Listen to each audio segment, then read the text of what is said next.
Okay, so at the top of page 26, looking at number 9, we need two numbers that multiply to give us negative 3.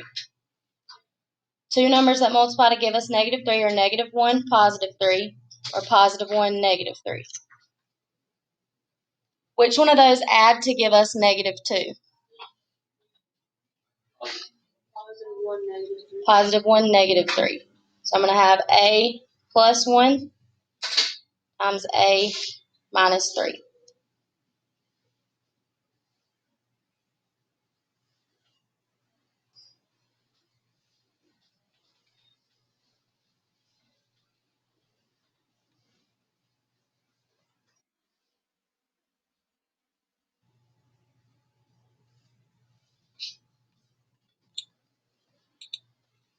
Okay, so then on number 10, we got to look for something that multiplies to give us negative 30 and adds to give us negative 7. Somebody give me two factors of 30. 5 and 6. 15 times 2. Anybody got any other ones? 10 times 3. 10 and 3. Which one of those sets is 7 apart? 10 and 3. Which one would have to be negative to give you negative 7? Negative 10. So I have x minus 10 times x plus 3.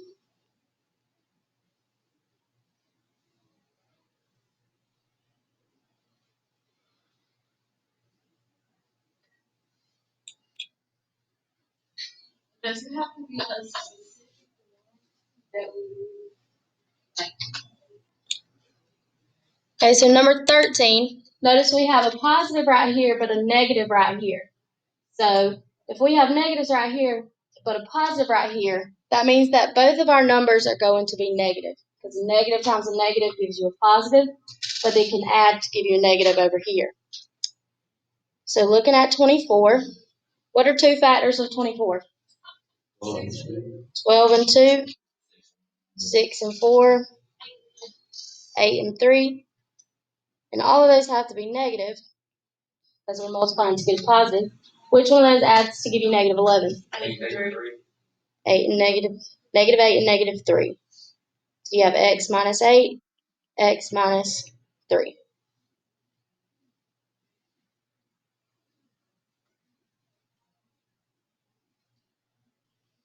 And then what are my two numbers that multiply to give me 49?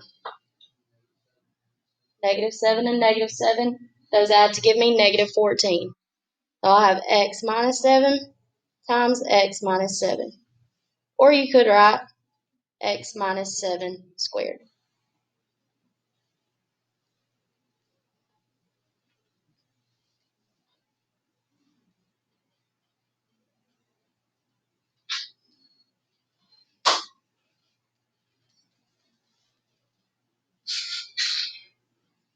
Okay, two numbers that multiply to give you 72. Negative 9, negative 8.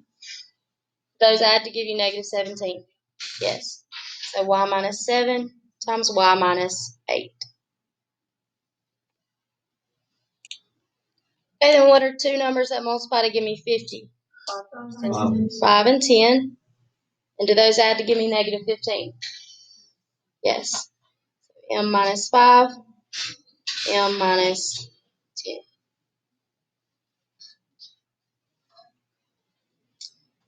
And then I'm going to skip down to number 23. We're going to look at those.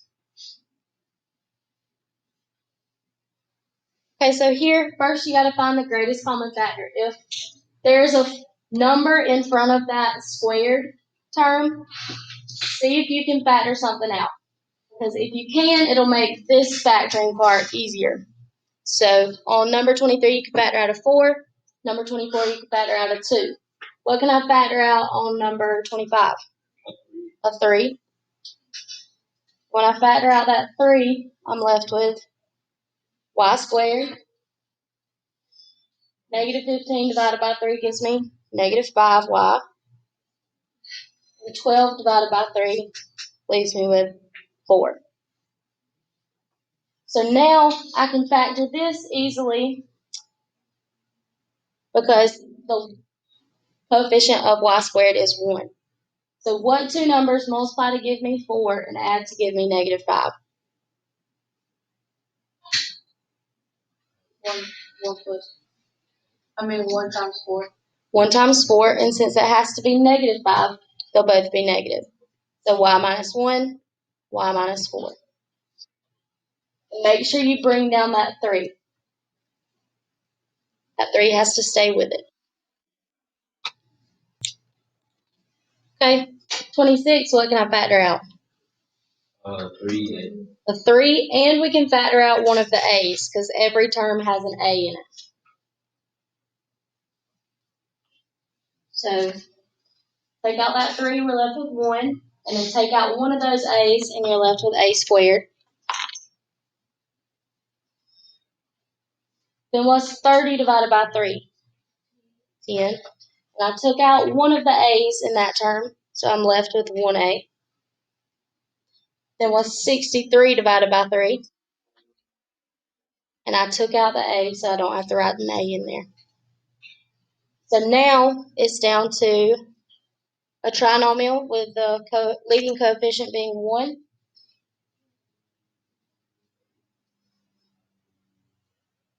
So I can bring down that 3a. We don't have to use the 3a to factor. We already factored it out, so we can leave it alone. Just bring it down. This is part of your answer. Then what two numbers multiply to give you 21 and add to give you 10? 7 and 3. So a plus 7, a plus 3.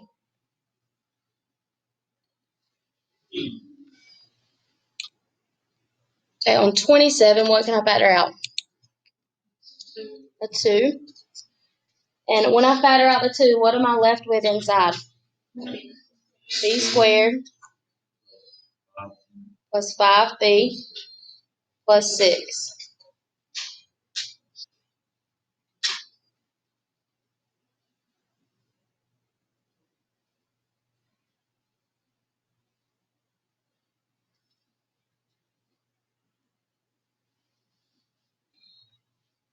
Okay, so there's my factors of 6. 1 and 6, 2 and 3. They're both, like this one's 5 apart, this one adds to 5. So you got to be careful there. This one always trips me up because when you throw some negatives in there and stuff, it's always different, but it looks the same. So which one of those adds to give me 5? 2 and 3. 2 and 3. So b plus 2, b plus 3.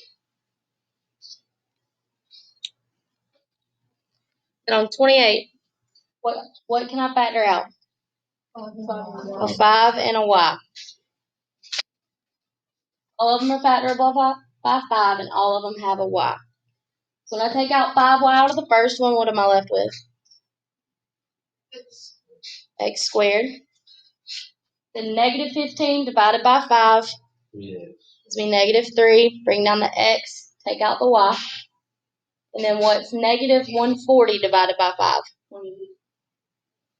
Negative 28. And you took out the y.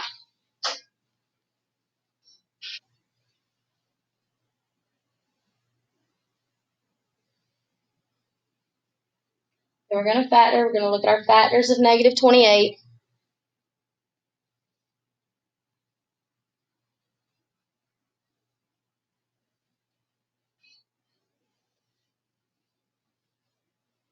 So out of those factors I just wrote down, which one of those sets adds to give you negative 3? 4 and negative 7. So I have x plus 4 and x minus 7.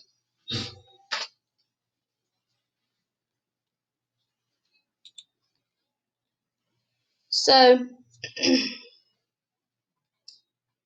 a lot of the time we can find the quadratic roots, which we talked about yesterday, where it touches the x-axis. We can find those by factoring the quadratic rather than graphing. So instead of going and graphing it each time, you can just do factoring. So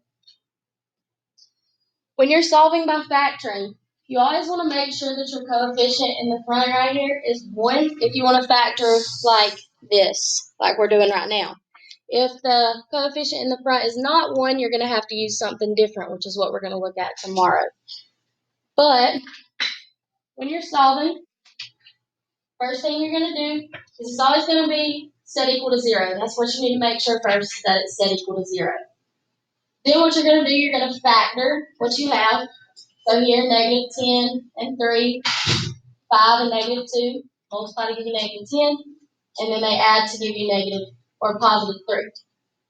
And then to solve those, we have something called the zero product property, and that is if two things are multiplied, so A and B are multiplied and they equal 0, one of them has to equal 0. So what we do is we use our zero product property and set both of those equal to 0 to see what would make each one equal 0. So doing that, we solve x minus 2 equals 0, we solve x plus 5 equals 0, and we get our two solutions as negative 5 and 2. So I already did one of them for you. Let's look at number 2. So I need first of all, I need to factor it. So two numbers that multiply to give me 24 and add to give me 11. 3 and 8. So I have x plus 3, x plus 8. That's still equal to 0.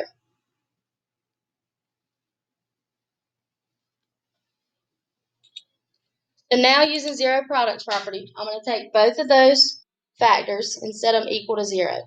So x plus 3 equals 0, x plus 8 equals 0. I need to find what x values when I plug in will give me a 0 out.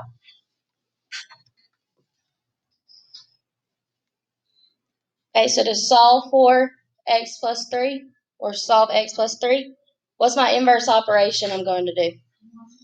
Subtract 3 from both sides. I'll get x equals what? Negative 3. So there's one of my solutions. Then I'm going to do the same thing for x plus 8. Inverse operations. Subtract 8.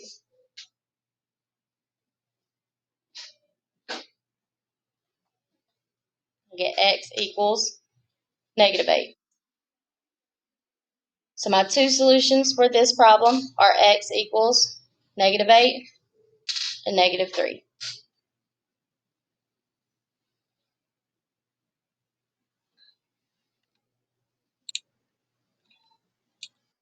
So number 3, I've got to factor that. So two things that multiply to give me negative 2. Negative 1, positive 1. Positive 2. Or 1, negative 2. Which one of those adds to give me positive 1? Negative 1, positive 2. So x minus 1 times x plus 2 still equals 0. And then my zero product property, we could set those equal to 0 and solve. I'll do an inverse operation, so I could add 1 on both sides on this one, subtract 2 on that one.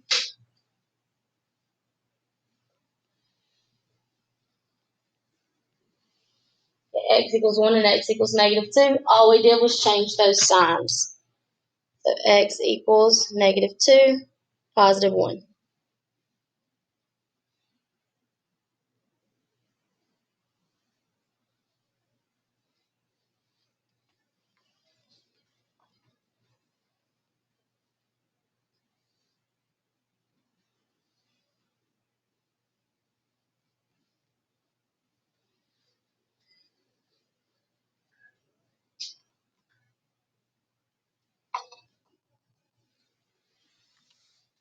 Okay, go ahead and try number 4. So what do numbers multiply to give you negative 27 and add to give you positive 6? Negative 3 and positive 9.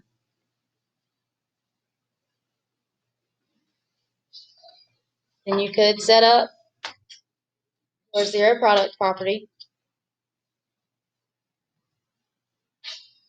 And you'll get x equals what for x minus 3? 3, and x equals -9.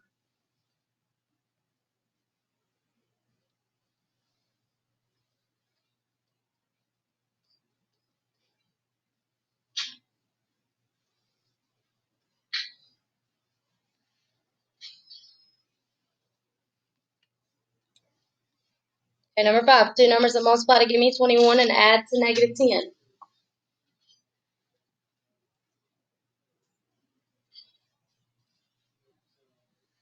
-7 and -3.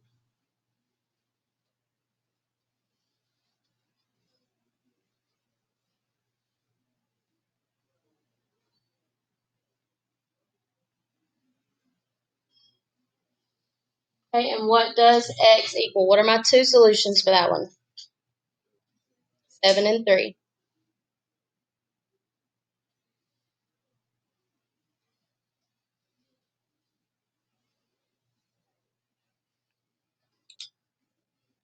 Okay, what multiplies to give me -20 and adds to give me -1? -5 and what? +4. Remember, if you want to check it, all you have to do is FOIL it back out. X times x is the x squared. X times 4 is 4x. -5 times x is -5x. -5 plus 4 gives me -1x. -5 times 4 gives me -20.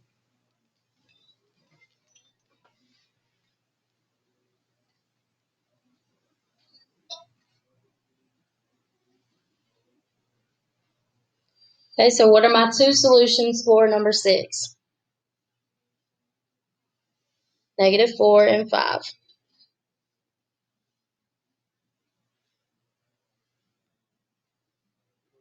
Like the same. You just put it one.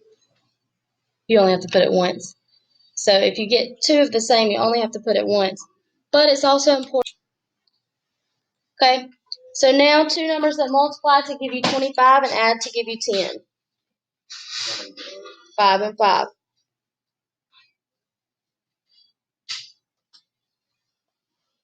So I have x plus 5 times x plus 5. Then I can set both of those equal to 0. But since they're the same, I'd really only have to solve one of them. And I'd get x equals -5 for both. And since they are the same root, we are just going to write x equals -5. No need to write it twice.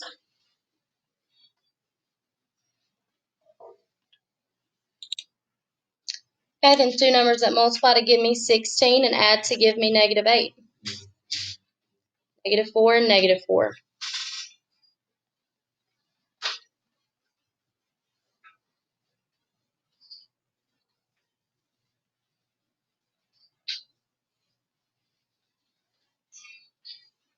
Change those signs and you get that your one solution is x equals 4.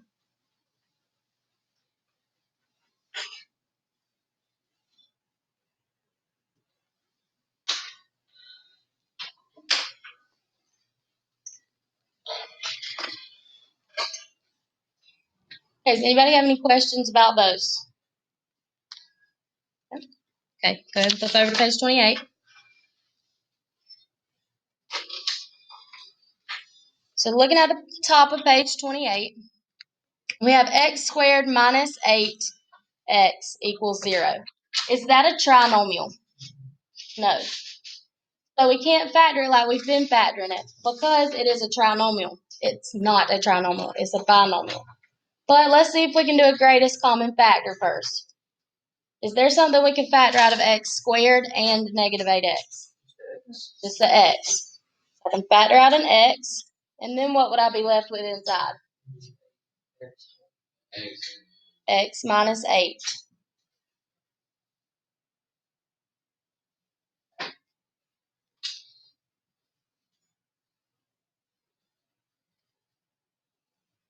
So now instead of having two binomials, we have a monomial and a binomial.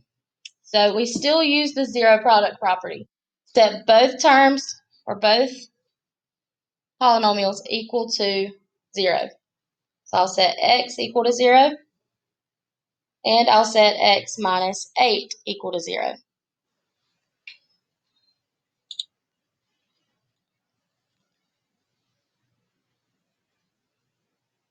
So I can't solve anything with x equals 0. We already just know x equals 0. But then we got to solve for the x minus 8 equals 0. Add 8. Look at x equals 8. So my two solutions there are x equals 0 and 8.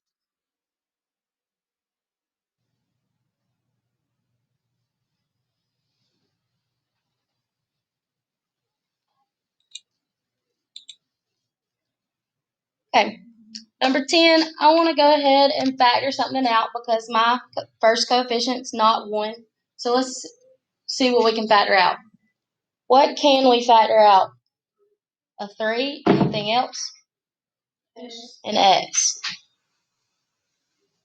So I factor out a 3 and an x. I'm left with x plus 5.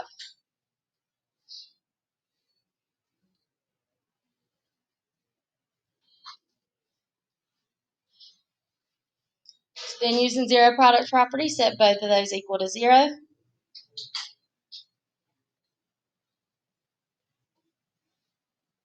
And solve for x on both sides. How would I get that 3 off the x on the left? Divide by 3. And what's 0 divided by 3? 0. And then what's my solution going to be for x plus 5? Negative 5. So I have x equals negative 5 and 0.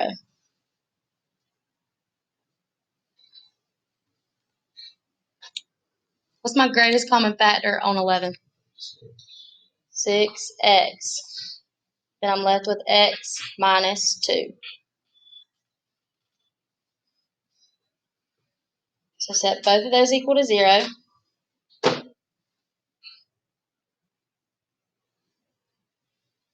So what am I going to get out for x on 6x equals 0? 0. And then what about on x minus 2? 2. So my solutions are 0 and 2.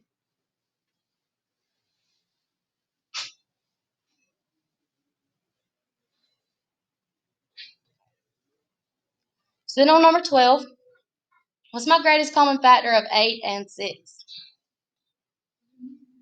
2. So I can factor out a 2. Can I factor out anything else?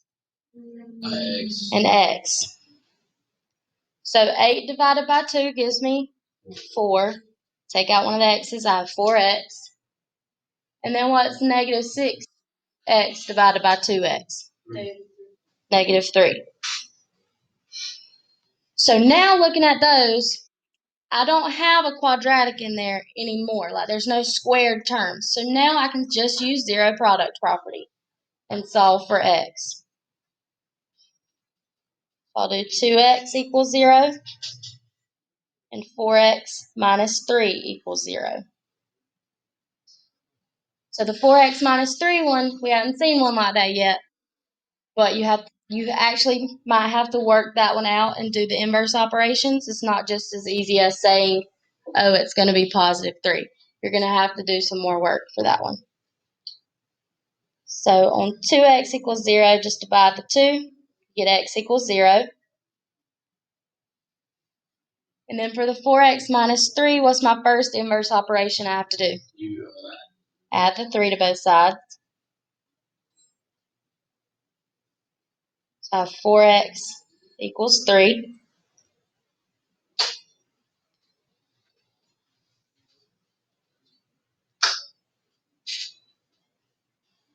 And then what do I have to do? Divide it by 4. So I get x equals 3 over 4. My two solutions, x equals 0 and 3/4.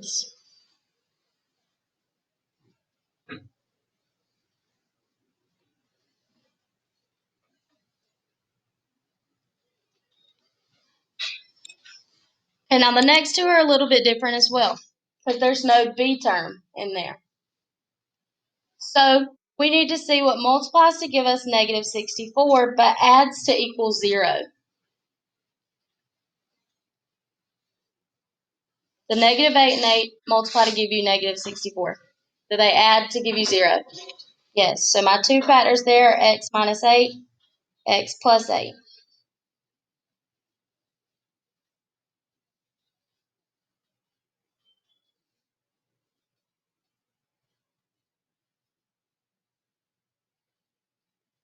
Then I'll set them equal to 0. And what are my two solutions? Negative 8 and positive 8.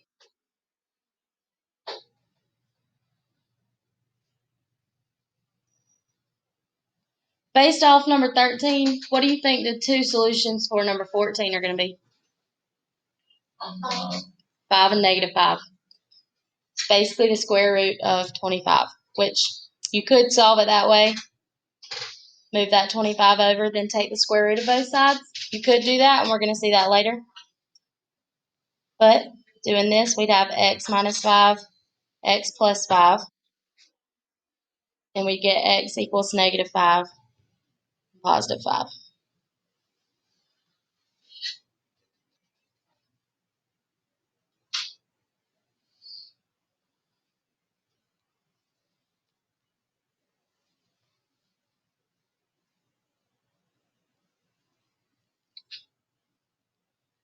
Okay, can I factor anything out of 81 and 4? No. So you'd have to find the perfect square binomials. That is a perfect square binomial. So I'm going to skip those because we're actually going to learn a different way to do those. But I am going to show you them. Basically, you just take the square root of both of them. The square root of 4 is 2. Square root of 81 is 9. So you'd have a plus 9 and a minus 9.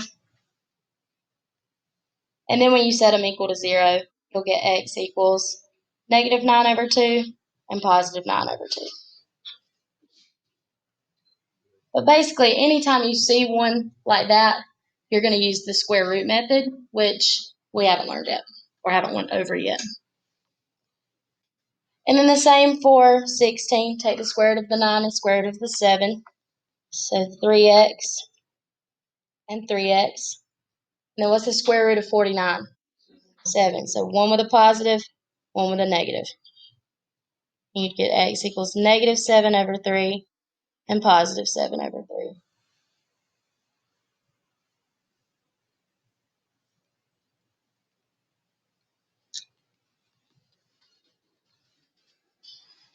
I went ahead, I moved that 21 over to the left using inverse operations, and then I had x squared plus 4x minus 21 equals 0. Then I can factor it like normal. So number 18, I need to move that 4x over. So what am I going to do? You're going to Subtract it. So I have x squared minus 4x minus 45 equals 0.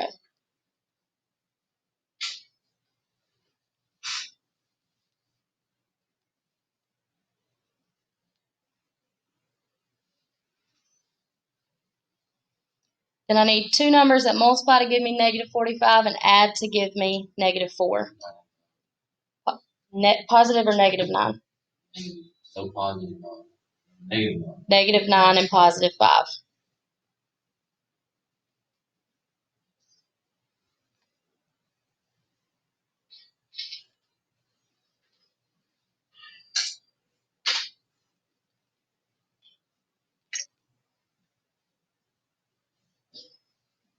So what are my two solutions?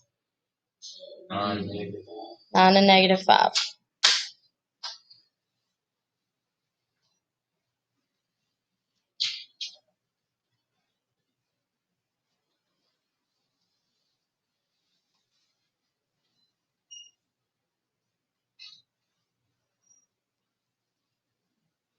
Number 19, we need to move that 7x over. So add or subtract 7x? Sure. Subtract 7x.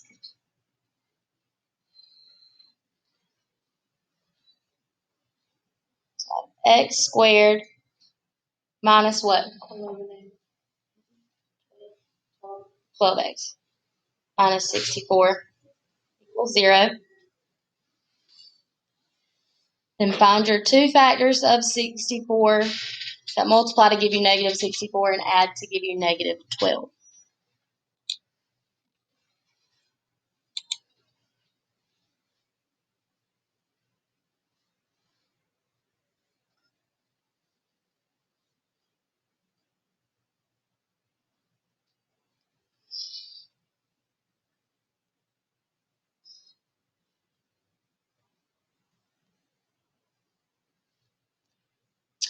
Okay, then on number 20, what am I going to do? You gotta move the 4x and the 1. Move the 4x and the 1 to do inverse operations.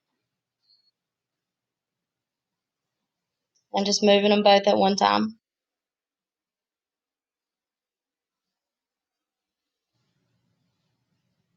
X squared minus 14x plus 48 equals 0.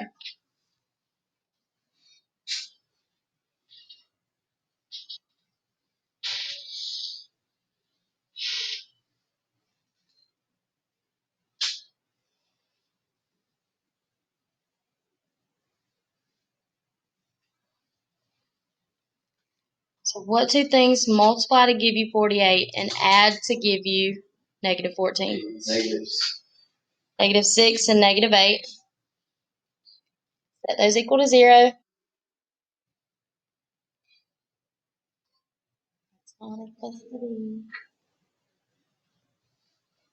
And you get x equals 6, x equals 8. So my two solutions are x equals 6 and 8.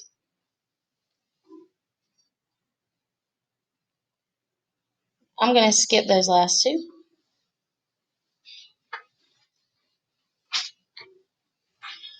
So now